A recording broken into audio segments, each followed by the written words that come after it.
Hello mga kapagsiw, tingnan mo yung anak ko, oh, nagmuni-muni. Siguro mga kapagsiw, walang pera sa anak ko na pinamuni. Ang layo ng mga paningin niya. Ang layo ng tintanaw niya. Ayan mga kapagsiw, pagmasdan niya yung anak ko nasa motor na nasa motor yung kasakay mga kapagsiw. Siguro walang kapira-pira to kasi ang lalim na iniisip mga kapagsiw. Good morning mga kapagsiw. Mga kapagsiw, pagmasdan niyo yung anak ko nasa kanyang motor, ang hirap pa ispilingin yung itsura kung ano nangyari. Mga kapagsiw.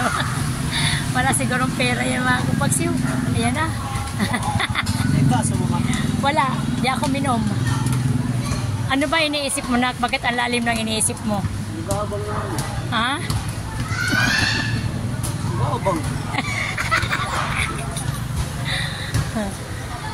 Siguro marami kang bayarin kasi ang lalim ng iniisip mo eh.